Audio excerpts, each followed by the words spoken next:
February 14th, Manhattan. A freezing bus ride that should have been completely ordinary, but nothing about this day would be ordinary. A waitress gives her last coins to a panicked stranger. 3 days later, he shows up at her work. 1 week later, someone breaks into her apartment with a warning. 2 weeks later, she discovers a photograph that changes everything she thought she knew about her own mother. This story has more twists than a New York subway line. Before we dive into this incredible story, please drop a comment below telling me where in the world you're watching from. And later, do not forget to give this story a rating from 0 to 10. Enjoy the story. The February wind cut through Sarah Bennett's thin coat like 1,000 tiny knives as she stood at the bus stop on Amsterdam Avenue. She clutched her worn purse closer to her chest, feeling the weight of exactly $3.75 in coins at the bottom. That was it. That was all she had until her paycheck came through tomorrow at the diner. Her fingers were numb, and she could see her breath forming small clouds in the frigid morning air. The city was just beginning to wake up, and the streets of Manhattan's Upper West Side were still relatively quiet. A few early risers hurried past, their expensive coats and leather shoes a stark contrast to Sarah's second-hand winter jacket with the broken zipper. The M104 bus finally arrived, its brakes hissing as it stopped. Sarah climbed aboard, the warmth inside immediately bringing feeling back to her cheeks. She dropped her coins into the fare box, watching them disappear one by one. $2.75. She had exactly $1 left for coffee. Maybe. She found a seat near the middle and pressed her forehead against the cold window, watching the buildings slide by. Sarah worked the morning shift at Rosie's Diner in Midtown, a classic New York establishment that had been serving coffee and pancakes since 1952. The pay was terrible. The customers could be rude, but it was honest work. More importantly, it was all she had. The bus made its next stop at 86th Street, and that is when he got on. He was tall, probably in his early 30s, wearing what Sarah recognized as an expensive charcoal suit, even if it was slightly rumpled. His dark hair was disheveled, and there was a panicked look in his gray eyes as he patted his pockets frantically. He approached the driver, and Sarah could hear the conversation even from her seat. "I am so sorry," the man said, his voice deep but genuinely distressed. "My phone was stolen and I do not have any cash or cards on me. I just need to get to 42nd Street. I can have my assistant send payment, I promise." The bus driver, a heavy-set man named Eddie, who Sarah recognized from her daily commute, shook his head firmly. "No fare, no ride, buddy. I do not care if you are the mayor himself. Rules are rules." The man ran his hand through his hair, looking genuinely lost. "Please, I understand, but this is an emergency. I have a board meeting in 40 minutes that could determine the future of 3,000 employees. And I got a bus route to run," Eddie replied, unmoved. "Step off, please." Sarah watched the scene unfold, her heart doing that stupid thing it always did when she saw someone in trouble. She knew she should not get involved. She knew that $1 would be the difference between coffee and water with her lunch. She knew that she could not afford to be anyone's hero, but her mother's voice echoed in her head, as it always did. "We may not have much, Sarah, but we have our humanity. Do not ever lose that." Before she could talk herself out of it, Sarah stood up. "Wait!" Both men turned to look at her. She walked to the front of the bus, reaching into her purse and pulling out her last dollar in quarters. "Here," she said, extending her hand toward the fare box. "I will cover his fare." The stranger stared at her, something like shock crossing his handsome features. "You do not have to do that." "I know," Sarah said simply, dropping the coins into the box. "But you need to get to your meeting, and those 3,000 employees probably need you there too." For a moment, time seemed to freeze. The man looked at her with an intensity that made Sarah's cheeks flush. His gray eyes seemed to look right through her, seeing something she was not sure she wanted anyone to see. "Thank you," he said quietly. Thank you. Can I at least have your name?" "Sarah," she replied, already regretting her impulse. Now she definitely could not afford coffee. "Sarah Bennett, and you really do not need to repay me. It is just $2.75. A strange smile crossed his face. "Just $2.75, he repeated, as if the words meant something else entirely. "I am James Blackwood." The name sounded vaguely familiar, but Sarah could not place it. She shrugged. "Nice to meet you, Mr. Blackwood. You should probably sit down." Eddie does not like when people stand while he is driving. James nodded, still looking at her with that odd expression, and found a seat near the front. Sarah returned to her spot by the window, trying not to think about her growling stomach or the fact that she had just given away her last dollar to a complete stranger in a $1,000 suit. The bus rumbled through the morning traffic, passing by the American Museum of Natural History and heading downtown.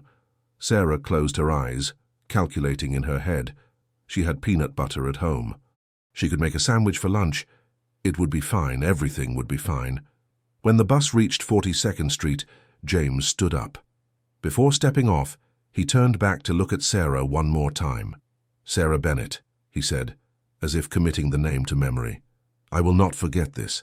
Then he was gone, disappearing into the crowd of commuters flooding Times Square. Sarah watched him go, shaking her head at her own foolishness, as if someone like him would remember someone like her. The bus continued downtown, and Sarah got off at her stop near Rosie's Diner. The morning rush was already starting, and she could see through the window that the place was filling up. She pushed through the door, the little bell chiming overhead, and immediately the smell of coffee and bacon enveloped her. "You are late," her manager, Tony Castellano, barked from behind the counter. Tony was a stout Italian man in his 50s, who ran the diner like a military operation, but Sarah knew his bark was worse than his bite. "The bus was delayed," Sarah explained, hanging up her coat and tying her apron. "I am sorry, Tony." Yeah, he grumbled, but his eyes were kind. "Table 7 needs coffee and table 3 is ready to order." Sarah grabbed a pot of coffee and got to work, letting the familiar rhythm of the diner take over. Pour coffee, take orders, deliver food, clear tables, smile even when her feet hurt and her stomach rumbled. This was her life. This was all she had. But for some reason, she could not stop thinking about the grey-eyed stranger on the bus. James Blackwood.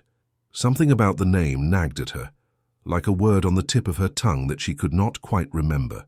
It would be 3 days before she understood exactly who she had helped that morning. And when she did, it would change everything. James Blackwood burst through the glass doors of Blackwood Technologies at 8:47 a.m., 13 minutes before the most important board meeting of his career. His assistant, Patricia Chen, nearly dropped her coffee when she saw him. "Mr. Blackwood, thank God we have been calling you for 2 hours. Where have you been? What happened?" James paused at her desk, still catching his breath from running the last 3 blocks from the subway station.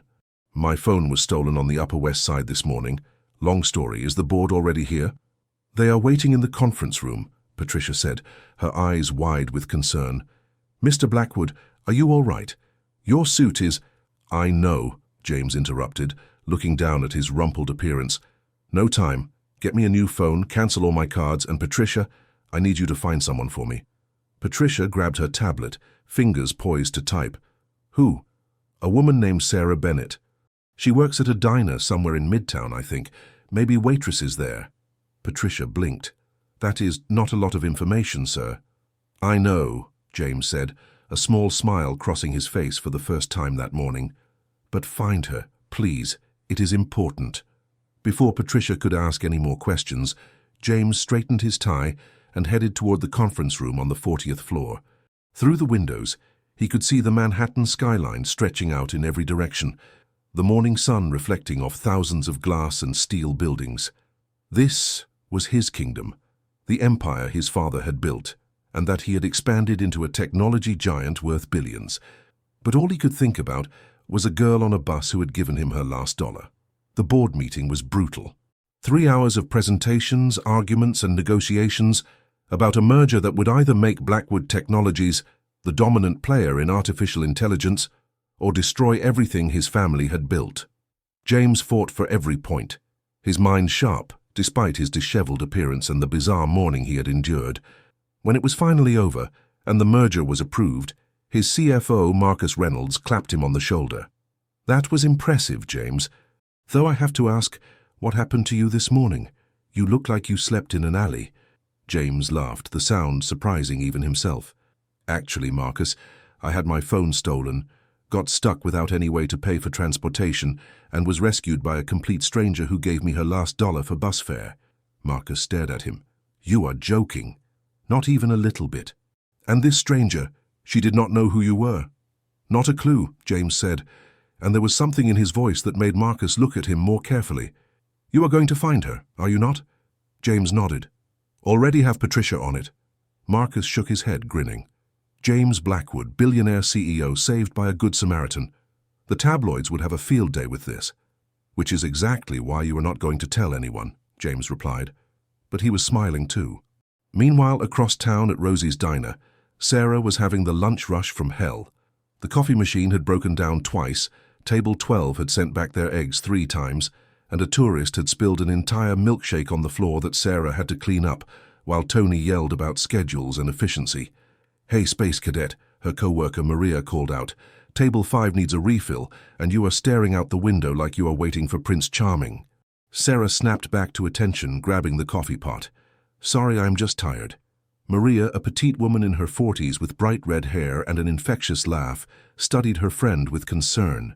"You okay, honey? You have been weird all morning." "I am fine," Sarah insisted, though she was not entirely sure that was true.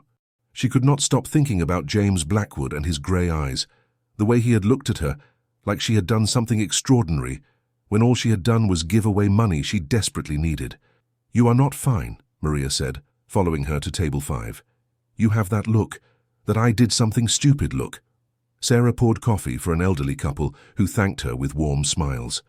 Once she was back at the counter, she sighed. "I gave my last dollar to a stranger on the bus this morning." Maria's eyes widened. "Your last dollar, Sarah? You have rent due next week." I know, Sarah said, wiping down the counter even though it was already clean. "But he needed help and I could not help him, you know." "That is because you have a heart too big for your own good," Maria said, but her voice was gentle. "What did this stranger look like? Please tell me he was at least handsome so you got something out of it." Despite herself, Sarah smiled. "Actually, yes. Tall, dark hair, grey eyes, expensive suit. He said his name was James Blackwood." Maria froze mid-wipe. "Wait, James Blackwood? Like the James Blackwood?" Sarah frowned. "What do you mean, the James Blackwood?" "Girl." Maria grabbed her phone from her apron pocket and quickly typed something. She turned the screen to Sarah, showing a Forbes magazine article.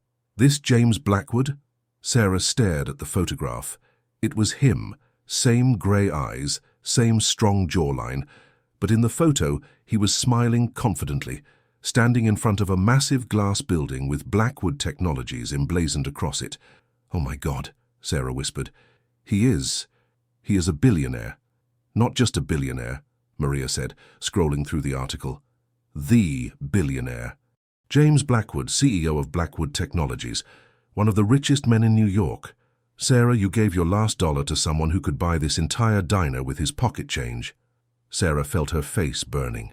Embarrassment, confusion, and something else she could not quite name washed over her. "He did not tell me. He just said he needed to get to a meeting for 3,000 employees. Because that meeting was probably about $1 billion merger or something."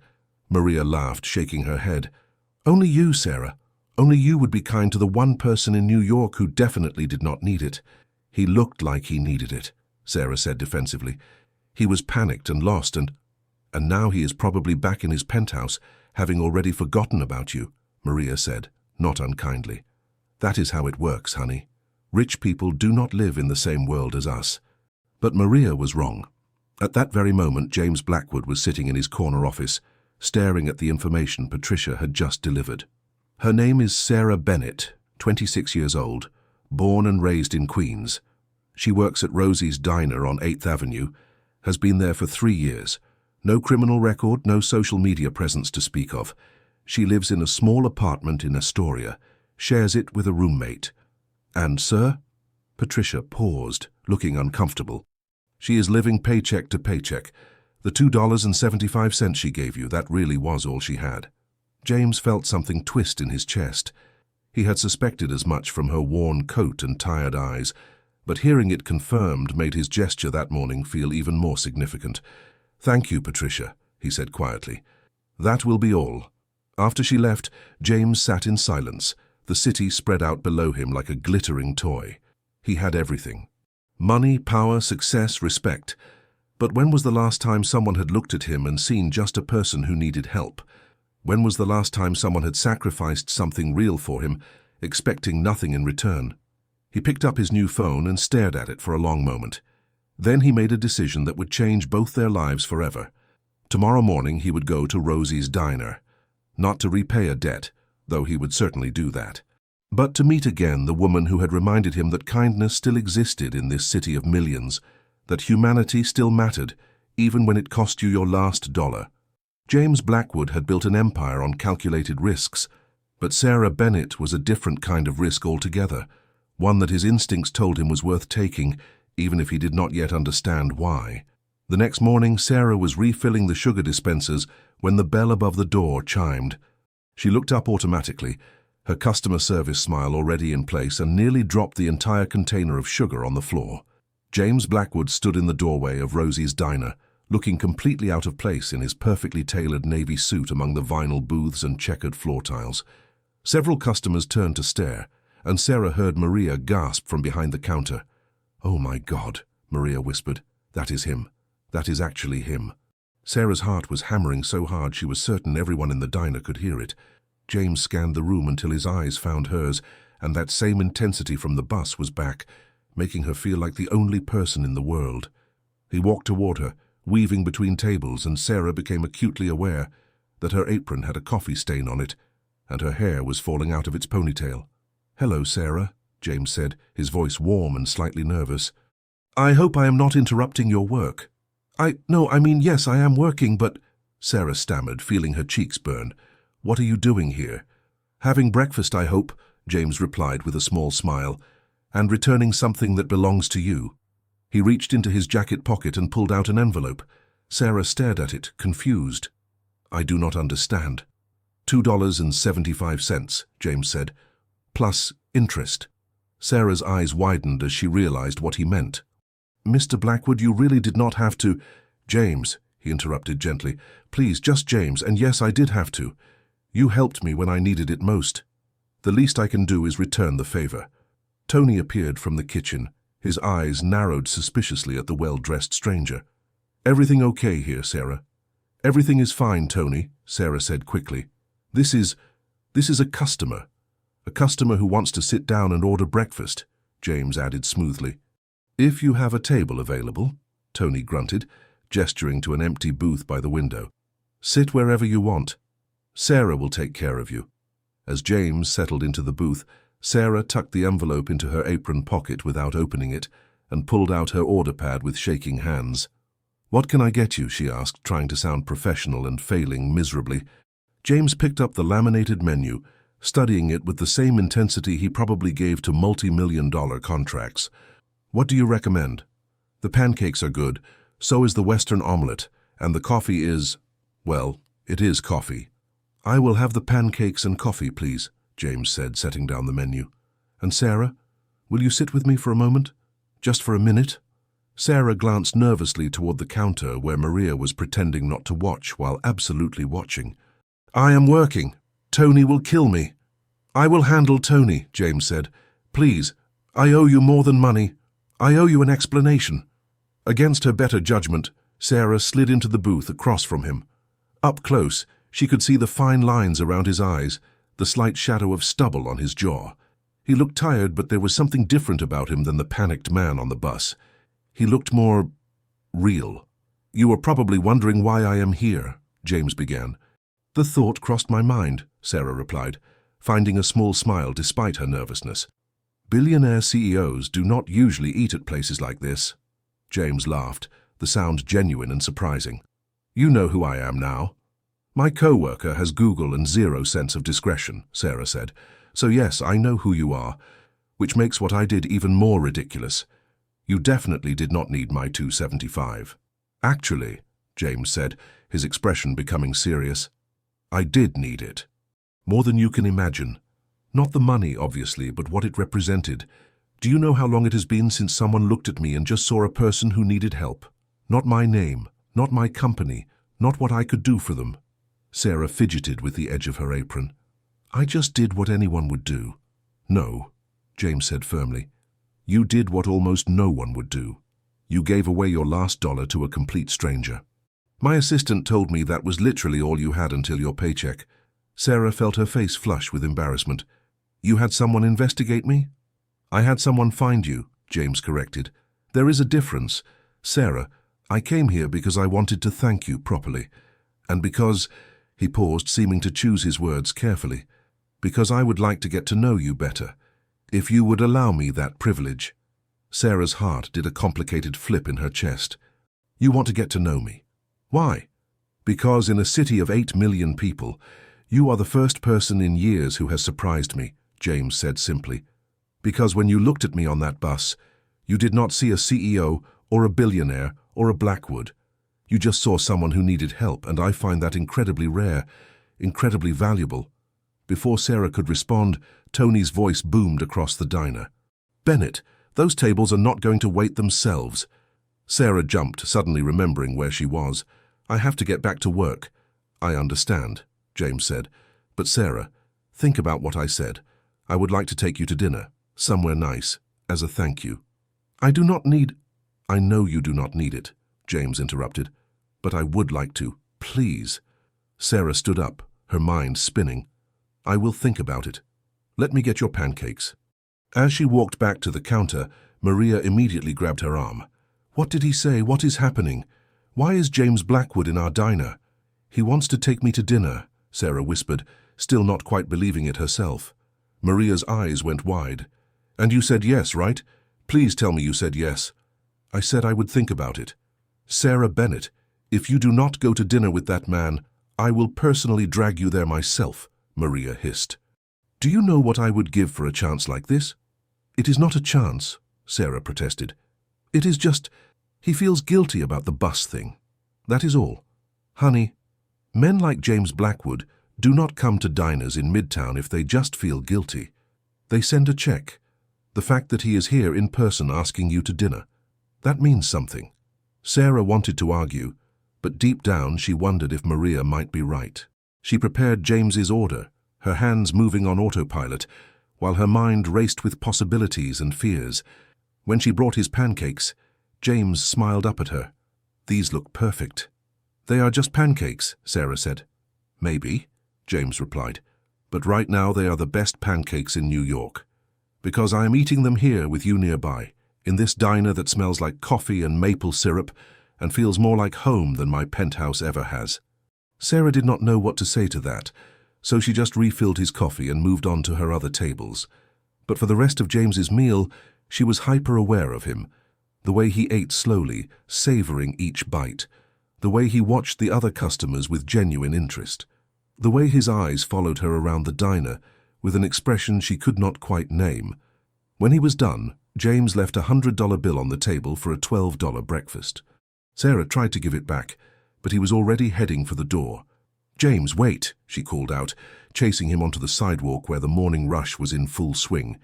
He turned, and the wind ruffled his dark hair, making him look younger, more vulnerable. This is too much, Sarah said, holding out the bill. It is not enough, James replied. But it is a start. Sarah, have dinner with me, please, one evening. If you hate it, you never have to see me again. But give me a chance to show you that not everyone in my world is terrible. Sarah looked at the $100 bill in her hand, then at the man in front of her, a man who had everything but seemed to want something only she could give him, a chance to be seen as just a person. Friday night, she heard herself say. I am off on Friday night. The smile that broke across James's face was like sunshine cutting through clouds. Friday night. I will pick you up at 7. Where do you live? Sarah gave him her address in Astoria, and James programmed it into his phone. As he walked away, disappearing into the crowd of New Yorkers hurrying to their destinations, Sarah stood on the sidewalk, holding a $100 bill and wondering what on earth she had just agreed to. Inside the diner, Maria was practically bouncing with excitement. You said yes. I saw you say yes. I said yes, Sarah confirmed, feeling dizzy. Maria, what have I done? You have just said yes to a date with one of the richest, most eligible bachelors in New York, Maria laughed. That is what you have done. Now come on, we need to figure out what you are going to wear, because I guarantee wherever he is taking you, your best jeans are not going to cut it. As Sarah returned to work, trying to process everything that had just happened, she did not notice the black sedan parked across the street.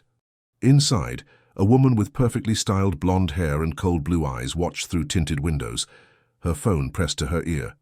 "Yes, it is confirmed," the woman said, her voice icy. James was at some disgusting diner in Midtown, and he was with a girl, a nobody waitress from the looks of it. The voice on the other end said something that made the woman smile, though there was no warmth in it. "Do not worry, mother. I will handle this. James Blackwood is mine, and no poverty-stricken little gold digger is going to change that. I will make sure of it." She ended the call and watched as Sarah returned to the diner, completely oblivious to the storm that was about to descend on her simple life. The game was about to begin, and Victoria Ashford always played to win. Friday evening arrived faster than Sarah expected. She stood in front of her bedroom mirror, tugging nervously at the simple black dress Maria had lent her. It was the nicest thing she had ever worn, but she still felt like a child playing dress-up. "Stop fidgeting," her roommate Jessica said from the doorway. Jessica was a nursing student at NYU, and the only reason Sarah could afford their tiny Astoria apartment. "You look beautiful." "I look ridiculous," Sarah muttered. "What am I doing, Jess? He is a billionaire. I serve coffee for a living. This is insane." Jessica walked over and put her hands on Sarah's shoulders, forcing her to look in the mirror. "You are going on a date with a man who clearly likes you. Stop overthinking it. Just be yourself." A knock on the door made Sarah's heart leap into her throat. "He is here. Oh God, he is here." "Breathe," Jessica commanded. "I will get the door. You count to 10 and then come out." Sarah heard voices in the living room, Jessica making polite conversation. She took a deep breath, counted to 10, and walked out. James stood in her small living room looking impossibly handsome in a dark suit, holding a bouquet of white roses. When he saw her, his expression softened into something that made Sarah's knees weak. "You look stunning," he said quietly. "You clean up pretty well yourself," Sarah replied, trying for humor to calm her nerves. "Though I have to say, you looked more interesting when you were panicked on a bus." James laughed, and Sarah felt some of her tension ease. "I promise to try to be at least somewhat interesting tonight, even without the panic." Jessica cleared her throat meaningfully. "You two should get going. Sarah, do not do anything I would not do."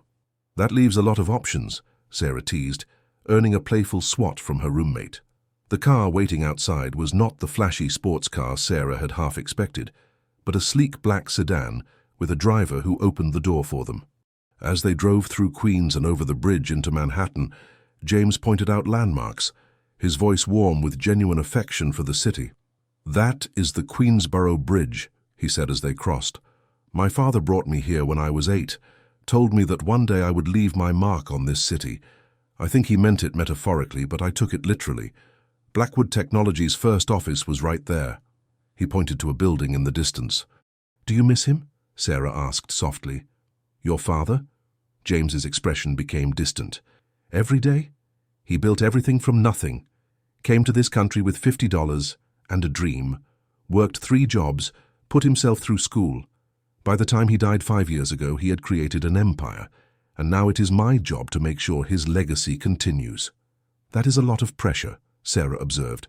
"It is," James admitted, "but it is also a privilege. Not everyone gets to continue their parents' dream." Sarah thought of her own mother, who had died when Sarah was 19, leaving her alone with nothing but debt and memories. "My mom was a housekeeper," she said. "She cleaned houses in Manhattan for wealthy families. She always said that hard work was its own reward, that dignity came from doing your job well, no matter what that job was." James turned to look at her, something intense in his grey eyes. "She sounds like a wise woman." "She was," Sarah said, her voice thick with emotion. "She would have liked you, I think. She always appreciated people who treated her with respect, regardless of how much money they had." The restaurant James took her to was unlike anything Sarah had ever experienced. Le Bernardin, with its elegant decor and hushed atmosphere, where the waiters moved like dancers and the prices on the menu made Sarah's eyes water.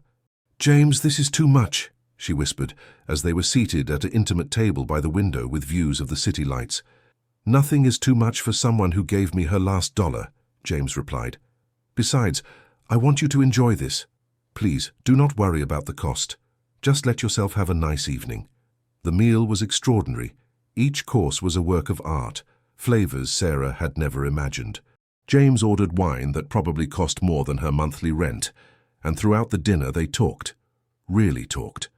James told her about his childhood, split between boarding schools and summers in the Hamptons, about the pressure of being a Blackwood and the loneliness that came with wealth. Sarah shared stories about growing up in Queens, about her mother's strength, about the scholarship she had lost when her mother got sick and she had to drop out of college to take care of her. "Do you ever think about going back?" James asked. "To school?" "All the time," Sarah admitted. "I was studying English literature. I wanted to be a teacher, but life had other plans." "It is not too late," James said. "You are what, 26? 26, Sarah confirmed. "But James, I barely make rent. School is not exactly in my budget." James opened his mouth, then closed it, seeming to think better of whatever he had been about to say. Instead, he reached across the table and took her hand. The touch sent electricity through Sarah's entire body. "Tell me something," James said. "If money was no object, what would you do? What would your perfect life look like?" Sarah considered the question, really considered it. "I would teach. High school English, maybe. I would have a small apartment, nothing fancy, but with big windows and bookshelves covering every wall. I would adopt a cat. I would travel, not to expensive places, but to small towns with old libraries and coffee shops where you can sit and read for hours. I would be content. That is all I have ever wanted. Just to be content." James's expression was unreadable. "That is a beautiful vision. What about you?" Sarah asked. "If you were not James Blackwood, CEO, what would you be?" James smiled, but there was sadness in it. "I do not know if I know how to be anyone else. I have been groomed for this role since I was born. Sometimes I wonder what it would be like to just be normal, to make choices based on what I want, not what is expected of me." They were interrupted by James's phone buzzing. He glanced at it, frowned, and declined the call, but it buzzed again immediately, and then again. "I am so sorry," James said, his jaw tight with frustration. "I need to take this. It is my board chairman.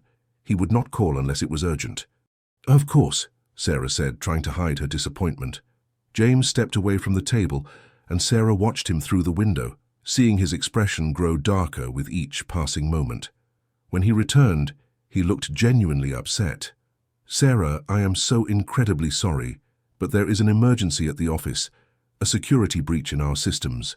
I need to go immediately." "I understand," Sarah said, and she did, even if her heart sank. "Your company is important." "You are important," James said, his voice intense. He signaled for the waiter, quickly settling the bill. "Please let me have Marcus drive you home. And Sarah, can we do this again? Soon?" "I would like that," Sarah said softly. As the car drove her back to Queens, Sarah replayed the evening in her mind. It had been magical, even with the abrupt ending. James had been attentive, interested, real. He had not treated her like a charity case or a curiosity. He had treated her like someone worth his time. But as the car pulled up to her building, Sarah saw something that made her blood run cold. Her apartment window, the one facing the street, was broken. Glass glittered on the sidewalk below. "Wait here," the driver, Marcus, said immediately, already calling the police on his phone. Sarah's hands shook as they waited for the officers to arrive. When they finally cleared the apartment and allowed her inside, she found her small home ransacked. Furniture overturned, drawers emptied, her laptop smashed on the floor. But most chilling of all was the note left on her pillow, written in elegant script on expensive paper. "Stay away from James Blackwood. He is not for you. This is your only warning." Jessica arrived home 20 minutes later to find Sarah sitting on the couch, wrapped in a blanket, giving her statement to the police while Marcus stood guard by the door. "What happened?" Jessica cried, running to her friend. "Someone broke in," Sarah said, her voice hollow. "Someone who does not want me seeing James." Marcus immediately called James, and within 30 minutes, James burst through the door, his tie loosened and his hair disheveled. "Sarah," he said, kneeling in front of her. "Are you all right? Are you hurt?" "I'm fine," she said, but her hands were still shaking.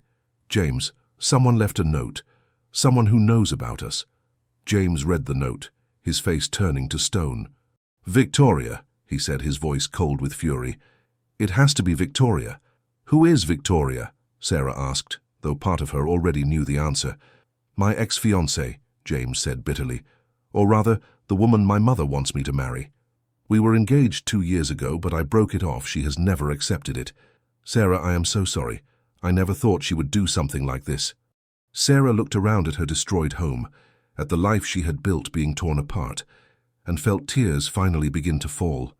Maybe she is right. Maybe I should stay away from you. Look what knowing you for 1 week has cost me. "No," James said firmly, taking her hands. "Sarah, please do not let her win. I will fix this. I will hire security for you. I will pay for everything to be repaired. I will make sure Victoria never bothers you again." "I do not want your money," Sarah said, pulling her hands away. "I just want my life back. My simple, safe, boring life." The pain in James's eyes was evident, but he nodded slowly. "I understand. But Sarah, please know that this evening, before everything went wrong, was the best night I have had in years, because I spent it with you." As James left with promises to handle Victoria and ensure Sarah's safety, Sarah sat in her broken apartment and wondered if kindness on a bus had been the best or worst decision of her life. Across town, in a penthouse overlooking Central Park, Victoria Ashford smiled as she poured herself a glass of champagne. The little waitress would run scared now. James would come back where he belonged. Everything was going according to plan. But Victoria had made one critical mistake. She had underestimated just how stubborn both James Blackwood and Sarah Bennett could be when they decided to fight for something they believed in. And this fight was only just beginning. Sarah did not sleep that night. She sat on her couch, wrapped in Jessica's favorite blanket, staring at the boarded-up window and trying to make sense of everything. By the time the sun rose over Astoria, she had made a decision. She was not going to run. Her mother had not raised a coward. Elizabeth Bennett had cleaned toilets and scrubbed floors for people who barely acknowledged her existence, and she had done it with dignity and grace. She had taught Sarah that you did not let bullies win, whether they wore designer clothes or not. At 8 a.m., Sarah called the number James had left her. He answered on the first ring, his voice rough with exhaustion. "Sarah, are you okay?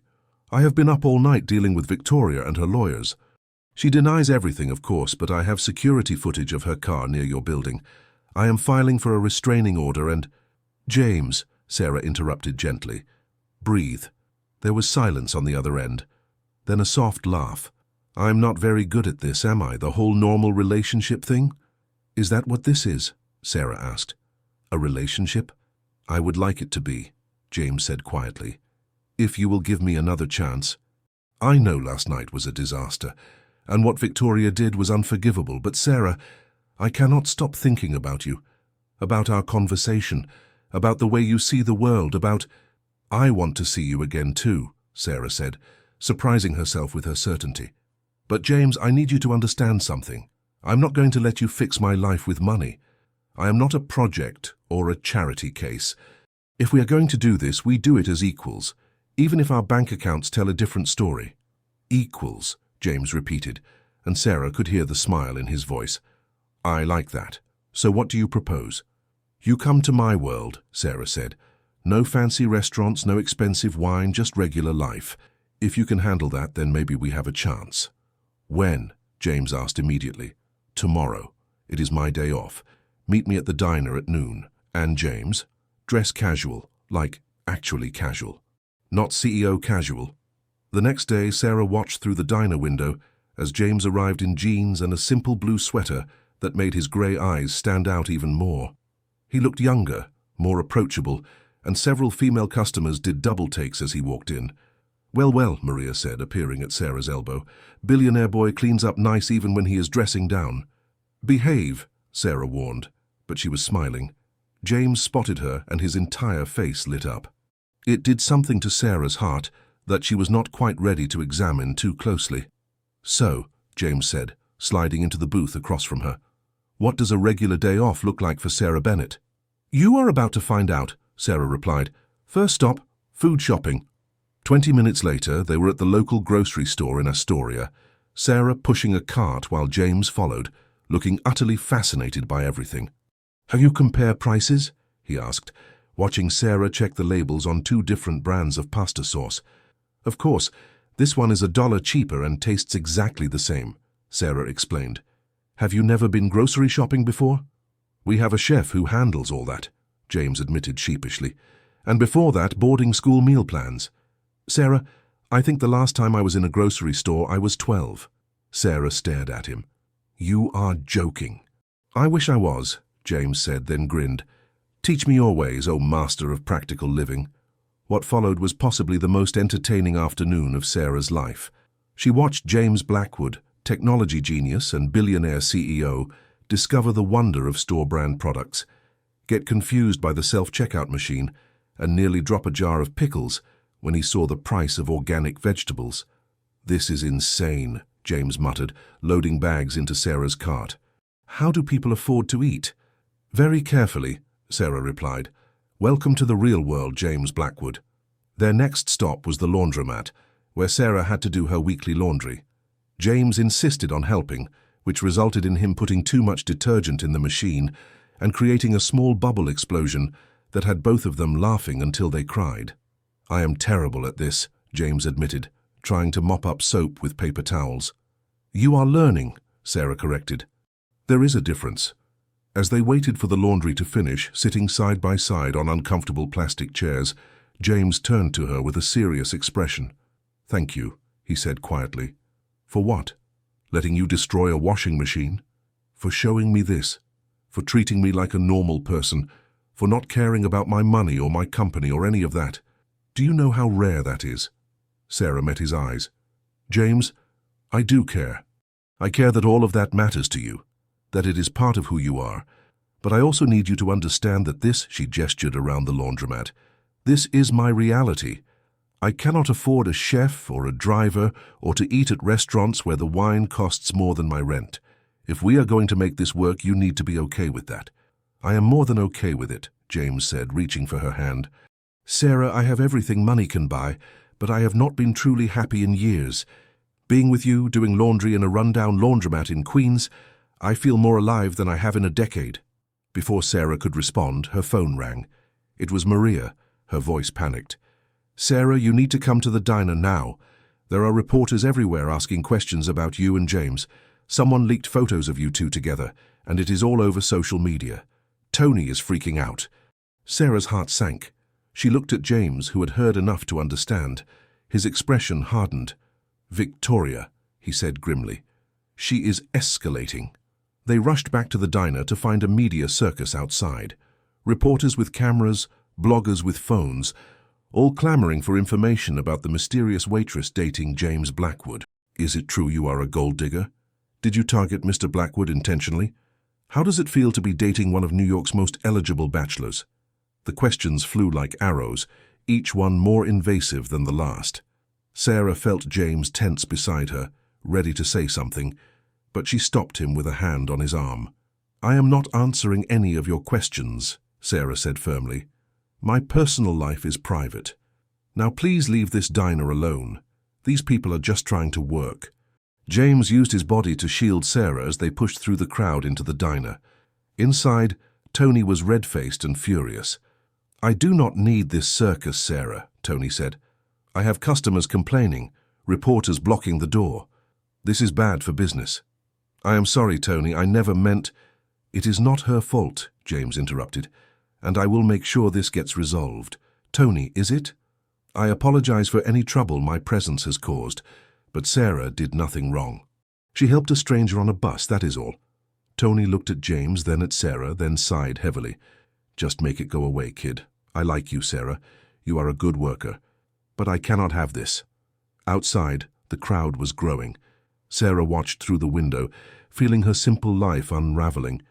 This was the price of being connected to someone like James. This was what she had signed up for, without realizing it. James was on his phone, his voice cold and authoritative as he spoke to his lawyers, his PR team demanding they handle the situation. But Sarah barely heard him. She was thinking about her mother, about the life of quiet dignity she had tried to build for herself. Then Maria appeared at her elbow with a tablet. Sarah, you need to see this. On the screen was a social media post from Victoria Ashford. A photo of Sarah from years ago, wearing her mother's housekeeper uniform, standing in what looked like a very expensive house. The caption read, "This is the real Sarah Bennett." She and her mother worked as servants for wealthy families. Now she is trying to seduce James Blackwood for his money. Once a gold digger, always a gold digger. Gold digger. Fake relationship. Exposed. Sarah felt like she had been punched in the stomach. Not because of the accusation, but because Victoria had used her mother, had turned her mother's honest work into something shameful. But then Sarah looked closer at the photo, at the house in the background, at the elegant foyer with its distinctive black and white marble floor. "James," she said slowly, "where did you grow up? What did your house look like?" James looked at the photo and froze. "That is my family's house, the one in the Hamptons." "But Sarah, what are you saying?" Sarah's mind was racing. "My mother worked for a family in the Hamptons every summer when I was young. She never told me their name, said they valued their privacy. But I remember that floor. James, I think my mother worked for your family." The revelation hung in the air between them, changing everything. James stared at the photo, then at Sarah, his expression unreadable. "If that is true," he said slowly, "then we have met before. Sarah, do you remember ever coming to the house with your mother?" Sarah closed her eyes, reaching back into childhood memories. And suddenly, it came rushing back. A summer day when she was 8 years old. Her mother bringing her to work because school was out. A kind older man who had given her lemonade and asked about her favorite books. And a teenage boy, maybe 16, who had been awkward and kind and had showed her his collection of science fiction novels. "Oh my God," Sarah whispered. "That was you. You were the boy who let me read in your library while my mother worked." James's eyes widened with recognition. "The girl with the messy braids who asked if she could borrow my copy of Ender's Game. You told me it was the best book you had ever read. I never forgot that. I searched for you after that summer, but you never came back." "My mother stopped working there," Sarah said. "She never told me why, just said the family did not need her anymore." A shadow crossed James's face. "That was the summer my mother fired half the staff. She said we did not need so many people. But Sarah, if your mother was one of them..." The pieces were falling into place, but neither of them liked the picture they were forming. Why would James's mother fire Sarah's mother? And more importantly, did his mother know about their past connection? James pulled out his phone. "I need to call my mother, now." But before he could dial, the door to the diner burst open. And standing there, looking every inch the society matriarch in her Chanel suit and pearls, was Eleanor Blackwood herself. "That will not be necessary, James," she said coolly. "We need to talk. All of us." The diner went silent as Eleanor Blackwood stepped inside. Even the reporters outside seemed to sense that something significant was happening, their cameras pressed against the windows. Tony took one look at the elegant woman and immediately gestured to his office. "You folks can talk in there, and somebody better explain to me what is going on." Inside Tony's cramped office, Eleanor sat with perfect posture on a folding chair, while James stood protectively near Sarah. The tension was thick enough to cut with a knife. "Mother, what are you doing here?" James asked, his voice cold. Eleanor's eyes swept over Sarah, assessing her with the practiced gaze of someone used to evaluating people. "I came because I knew this day would eventually arrive. I had hoped to prevent it, but it seems fate had other plans." "What day?" Sarah asked, finding her voice despite her nervousness. "What are you talking about?" Eleanor sighed, and for the first time she looked her age. "The day my son discovered the truth about Elizabeth Bennett and why I really let her go." James tensed. "What truth, Mother?" "Your father was dying," Eleanor said bluntly. "Cancer. He had maybe 6 months left, though we told no one. It was that summer, the summer Sarah's mother worked for us. Elizabeth was different from the other staff. She was kind, intelligent, and your father enjoyed talking to her about books and philosophy while she worked." Sarah felt her chest tighten. Her mother had never mentioned any of this. Eleanor continued, her voice carefully controlled. "One day I overheard them talking. Your father was telling Elizabeth about a scholarship fund he wanted to establish before he died. A fund specifically for children of service workers who showed academic promise. He wanted to call it the Elizabeth Bennett Scholarship after her, because she had inspired the idea." "I do not understand," James said. "Why would that be a problem?" "Because I was jealous," Eleanor admitted, the words seeming to cost her. "Jealous of the connection they had, jealous that in his final months your father found joy in conversations with the housekeeper instead of his own wife.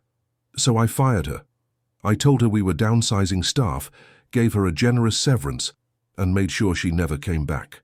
Sarah felt tears burning in her eyes. My mother never said anything. She just told me the family did not need her anymore. Elizabeth Bennett was a better person than I was, Eleanor said quietly. She could have exposed what I did, could have demanded more money, but she simply left with dignity. And your father never knew why she stopped coming. He established the scholarship anyway, but named it after himself instead. It has helped hundreds of young people go to college. James looked at his mother with something between anger and disappointment. You let petty jealousy destroy someone's livelihood? Someone with a child to support? Yes, Eleanor said simply. And I have regretted it every day since. When your father died and I saw what that scholarship accomplished, I realized what I had taken from Elizabeth. Not just a job, but the recognition she deserved. Sarah stood abruptly. My mother worked 3 jobs after she left your house, 3 jobs to keep us afloat. She developed heart problems from the stress and died when I was 19 years old, and I had to drop out of college to pay for her funeral. The raw pain in Sarah's voice made Eleanor flinch. I am sorry, truly. I know those words mean nothing now, but I am sorry. Why are you telling us this now? James demanded. Why not before? Because Victoria showed me that photo this morning, Eleanor replied.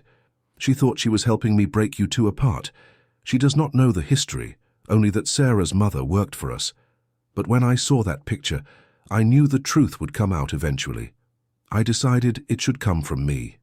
James ran his hand through his hair, his face a mask of conflicting emotions. And what do you expect us to do with this information, Mother? Forgive you? Thank you for your honesty? I expect nothing, Eleanor said, but I wanted Sarah to know that her mother was a remarkable woman who impressed my husband enough that he wanted to honor her. And I wanted you, James, to know that I was wrong, about many things, about Elizabeth, about judging people by their social class, and, she looked directly at Sarah, about you. Sarah met Eleanor's gaze. You do not even know me. No, but I have been watching, Eleanor admitted. After the bus incident, I had you investigated. I know about your mother's death, your sacrifice, your work ethic.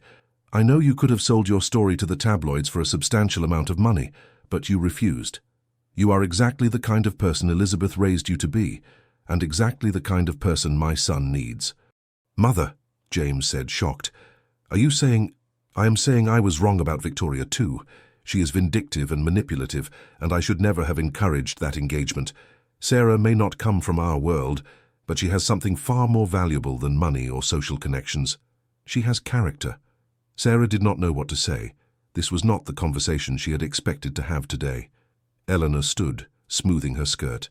I have already spoken to my lawyers about Victoria. She will be charged for the break-in and harassment.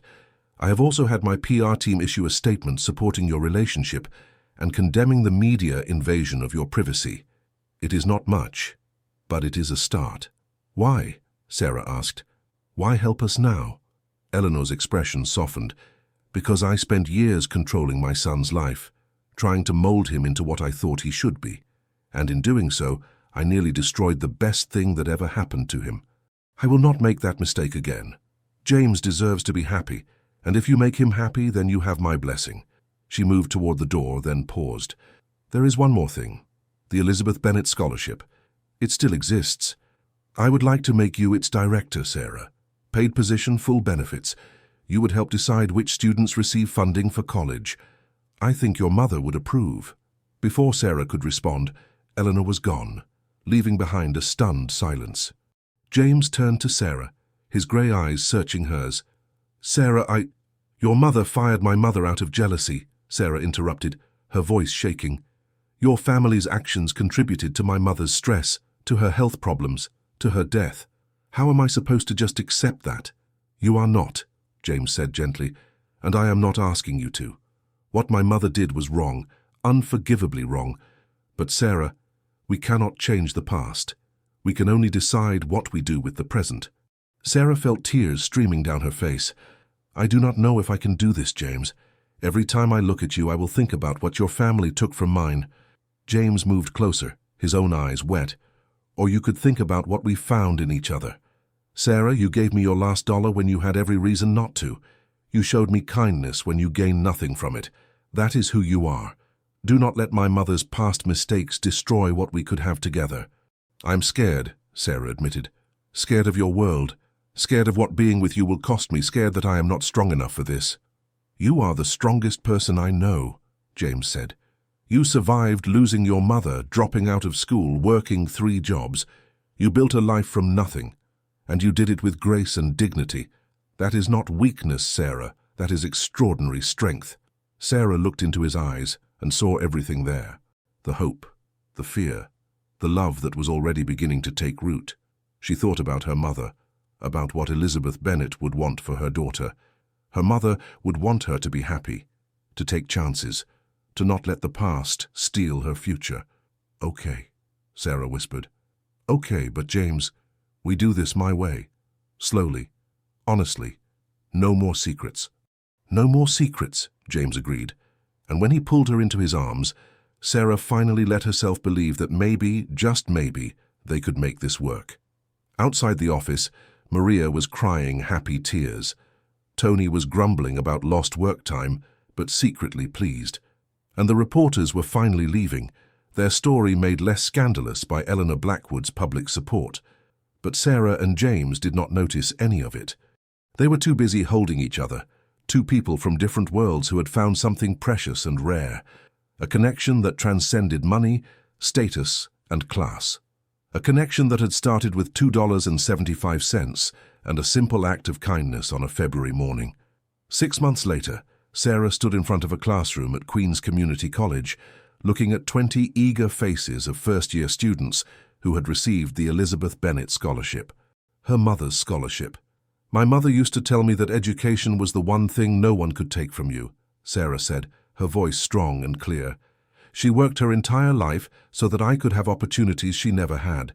This scholarship is her legacy, and now it is yours too. Make her proud. After class, James was waiting for her outside, leaning against his car with 2 cups of coffee from a bodega down the street. Not expensive lattes, just regular coffee in paper cups. He had learned. How did it go? He asked, handing her a cup. It was perfect, Sarah said, accepting the coffee gratefully. James, seeing those kids' faces when they talk about their dreams? That is what my mother worked for. That is what matters. James smiled. That soft smile he reserved only for her. Your mother would be incredibly proud of you. I wish I could have known her better. Me too, Sarah said. But in a way, you are honoring her memory every day. The scholarship has already changed so many lives. They walked through Central Park, the autumn leaves crunching beneath their feet. It had been a complicated 6 months.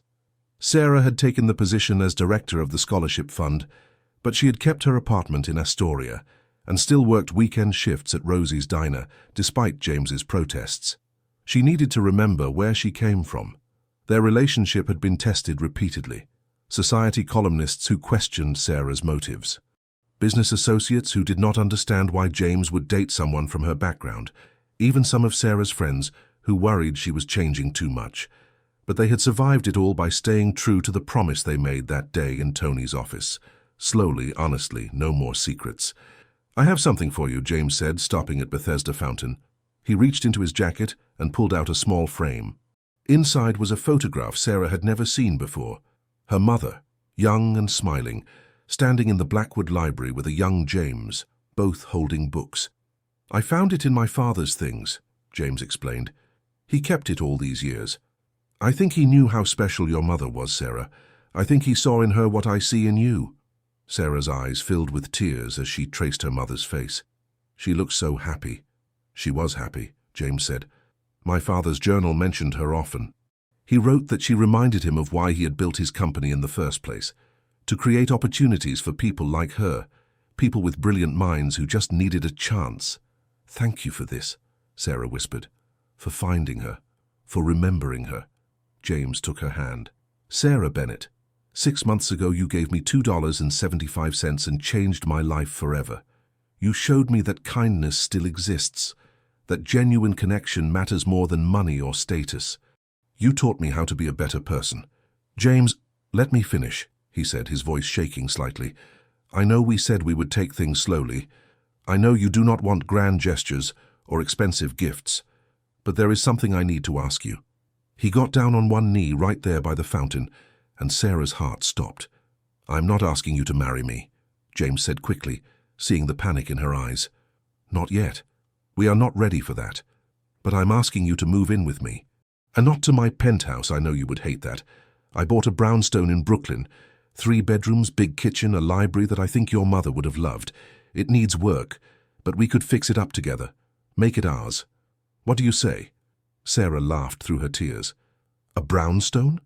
James, that is still probably worth millions. Probably, he admitted with a grin.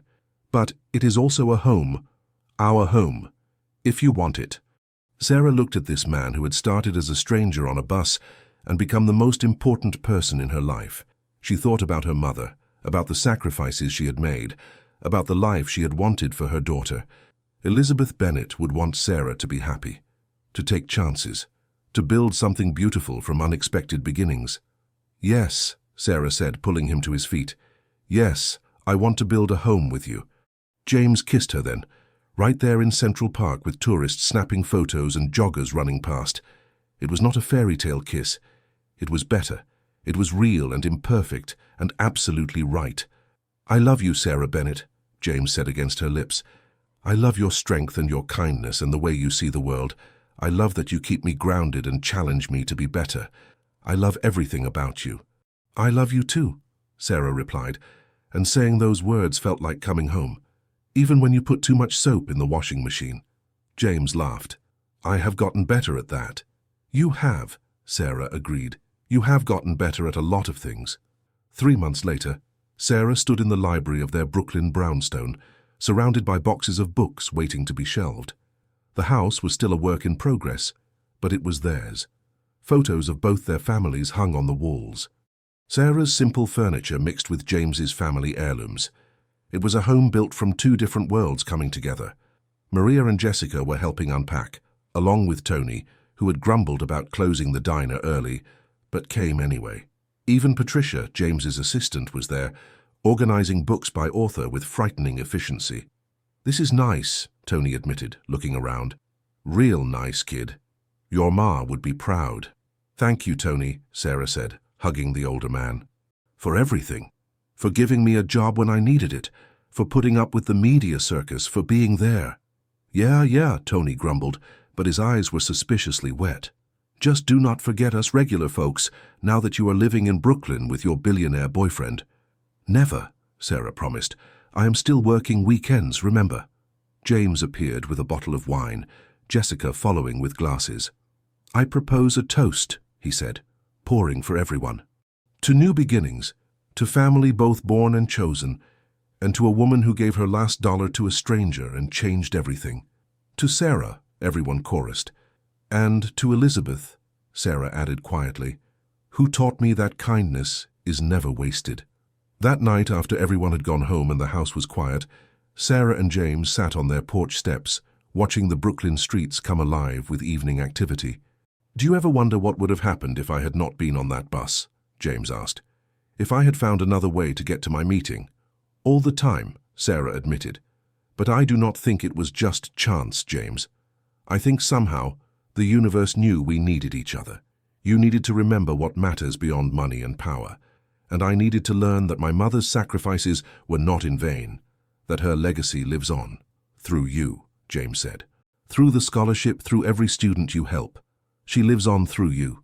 Sarah leaned her head on his shoulder, feeling the weight of the day settle into contentment. You know what the funny thing is? That morning on the bus, I thought giving you that money was the stupidest thing I had ever done. $2.75 that I desperately needed, gone in a moment of impulse. And now? James asked. Now I know it was the best investment I ever made, Sarah said, smiling up at him. $2.75 bought me the love of my life, a home, a purpose, and a future I never dared to dream of. James kissed her forehead. It bought me something priceless too, a chance to be loved for who I am, not what I have, a chance to honor your mother's memory, a chance to build a life that actually means something. As the stars came out over Brooklyn and the city hummed with its eternal energy, Sarah Bennett thought about kindness and sacrifice, about love and second chances, about mothers and daughters and the legacies we leave behind. Her last coins had bought her hope, and hope, she had learned, was worth more than all the money in the world. The end